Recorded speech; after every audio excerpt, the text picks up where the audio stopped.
Tous les chemins mènent à vous aujourd'hui à Angoulême. Nous sommes là pour vous faire découvrir le festival des gastronomades, 24e édition. Suivez-moi, c'est parti pour la visite. Donc aujourd'hui c'est la journée des enfants, il y a des enfants partout qui viennent découvrir les produits, qui viennent découvrir des métiers. Et puis tous les exposants sont installés, donc on est ravis.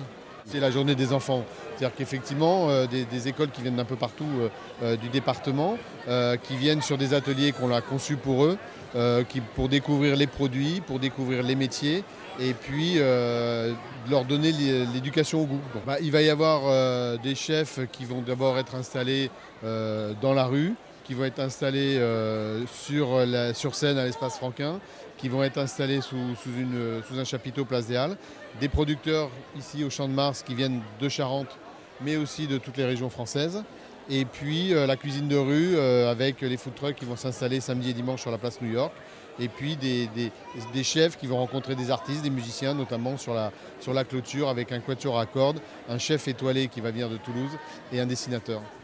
Regarde Hélène, il y a l'abeille benaise ici. Il y a madame qui nous propose de goûter, on va pas se gêner. Hein. Du miel de tournesol. Trop bon. Alors regarde. Hop, une deuxième partie. Tiens, pour toi Hélène. Il faut faire voyager un peu les enfants pour leur donner aussi les goûts, bien sûr les goûts charentais, mais aussi les goûts d'ailleurs. Ça a adhéré parce qu'ils ont été déjà curieux. Moi je les ai trouvés magnifiques. On est allé dans une classe où il y a des enfants dans une cantine où il y a des enfants qui devaient avoir entre 3 et 5 ans, une concentration extrême. On aurait dit des vrais gastronomes. Ils ont pris leur temps, ils ont dégusté, ils ont goûté, pas un bruit. Et une fois qu'ils ont fini de manger, ça a été l'effervescence de joie, l'effervescence de cris. Et ça, je trouve ça fabuleux. Parce que je me dis qu'on fait bien le job et que notre job à tous, c'est la transmission. C'est donner la passion, c'est donner l'éducation du goût à ces enfants qui sont nos futurs clients, qui sont les futurs gastronomes français, qui sont les futurs représentants des bons produits de Charente. Je pense que ça doit faire la 17e ou 18e fois que je viens au gastronomade. J'ai presque envie, avec un peu de prétention, de dire que je suis un peu un enfant des gastronomades.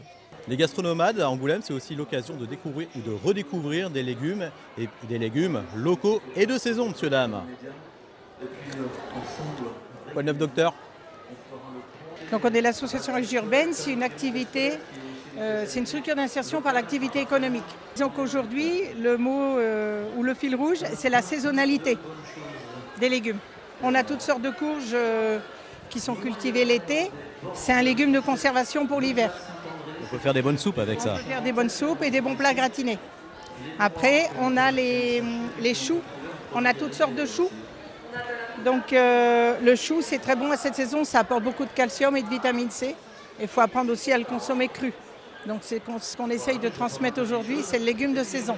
On a le radis qu'on cultive toute l'année. La carotte qu'on cultive toute l'année. Après, on est sur les légumes de conservation, le céleri rave, céleri branche. Et puis maintenant, on se lance dans la patate douce.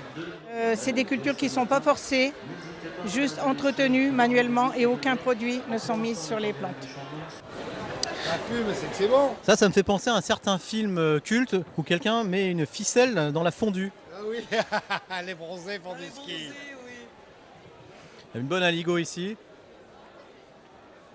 Tous les chemins mènent à vous au gastronomade d'Angoulême, c'est terminé. J'espère qu'on vous a donné envie de venir dans ce festival. Le rendez-vous, c'est tous les derniers week-ends de novembre. Et comme on dit en basque, Iku Charte sur Nora. Et à bientôt.